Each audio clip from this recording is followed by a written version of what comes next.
What about, because a couple of weeks ago, actually a couple of months ago, we had the government spokesman come in and we said, what are the long-term solutions? Because it seems every 4 or 5 years, we're having an issue of famine in this country. You know, it's like, do we not see it coming, or what is it? So what are some of the long-term solutions we're working on that will then streamline down to then dealing with the gender issues and the violence issues that women go through at that level? There are droughts everywhere in the world. Even in Germany, we have sometimes 3 months no rain, and it's getting very dry. Israel has droughts, countries like United States, other countries. But the drought in Kenya, like in neighboring countries, hits areas which are structurally already weak. So the answer is develop the northern areas as far as possible. The second point is, of course, recommendation is working on peace for Somalia, because the refugee situation is adding another dimension to this problem. Dadaab has 400,000 people. It's fastest growing city in Kenya. Yes. And if you go there and you see 400,000 people living in a very narrow space, you can understand why there is violence, and of course also why there is gender-based violence. I think developing also the host communities in the environment of the camps and improving the structures in the northern regions. Okay, so let's then talk about something that keeps it's a recurring issue.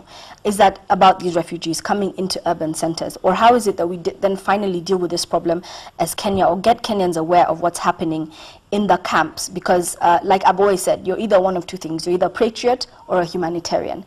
And if you go to these camps in Dadaab and see what's happening even further over the border, it's a really bad situation. How do we deal with the refugee issue in its entirety? Or can it even happen? Well, I think Kenya as a country is a great country in receiving these people and giving them shelter, and giving them food, health care, even education. Together with the international community, Kenya has opened its border, and this is great.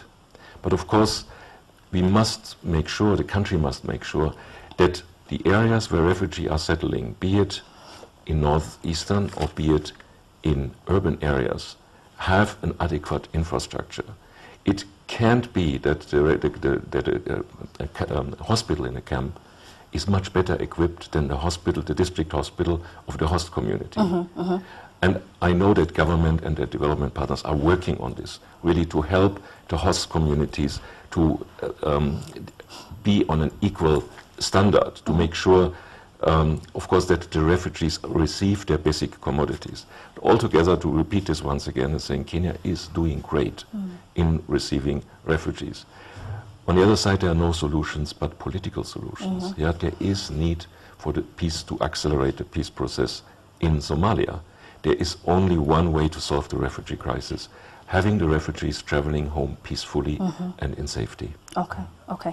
Let's just come back down to the gender violence issue. I think it was yesterday a report was released by the IPI that talked about trafficking, especially from northern Kenya. And they said that, a woman would give a bale of, if you give me a bale of maize, I'll then give you my 14-year-old child that is then trafficked to Mombasa and indeed around the world. How is that even happening, and how has it gone unmonitored until this report was released?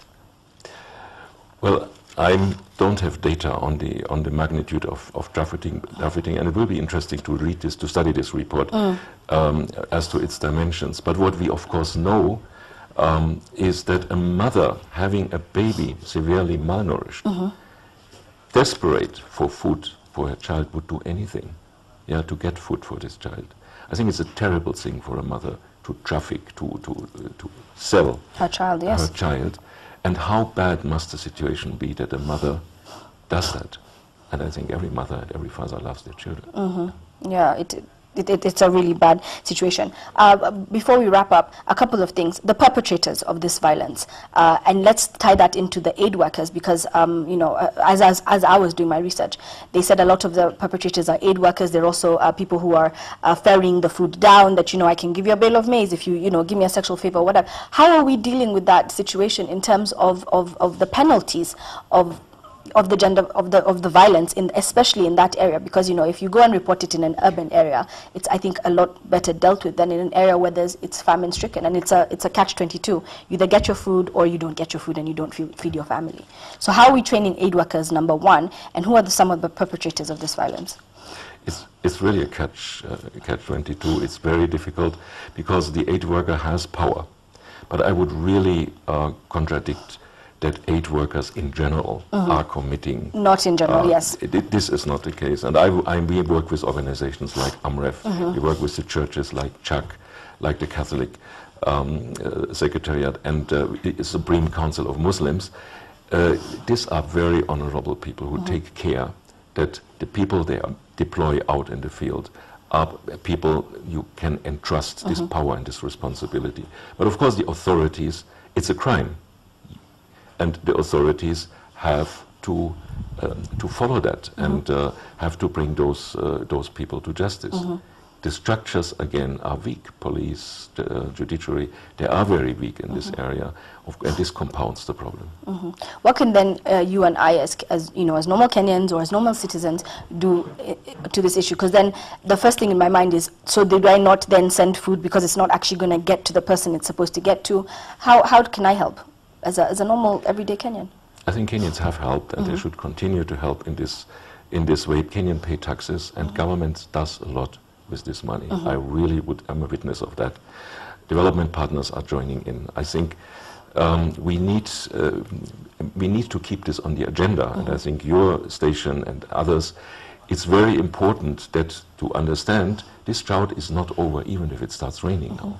The effects of the drought will go on for many months, and we have to keep this on the agenda. Okay. What is the GVRC doing then in terms of the famine issue? I know you sit on the board of the GVRC. What are they doing to empower the women, to empower the community? That we don't have to have the catch-22 situation. Yeah, we are working together with GVRC. We, as German Development Corporation, and also other partners. They provide consultancy services. They go out to the affected area. They advise the authorities, the partners out in the field. They could send also, in some cases, experienced staff. So they bring in all the knowledge. And this is enormous. And I think we are very proud about GVRC and other gender violence recovery centers in Kenya for this contribution. It's not just the GVRC of Nairobi Women's Hospital, but of course Nairobi Women's Hospital, GVRC, is a leader in this area. Absolutely. Just a couple of questions coming in. Quick question. Child labor, early marriage, are these types of gender violence? And then there's another question that came in, and she said, some children who lose their goats come to school for refuge. When they go back for their holidays, they get beatings and don't come home. What can be done to solve this? And is this gender violence, especially in northern Kenya? Are these types of gender violence? We can talk about physical violence. Someone is being raped. We also call about structural violence, that people live in structures that are violating their rights, that are violating their bodies, they're forcing them into dependent relationships. I see. So I think it is violence. It is violence, but we have to have a wider understanding of violence, and we have to have a wider understanding of violence prevention. Absolutely. Absolutely. Thank you so much for coming in. Thank you very, very much.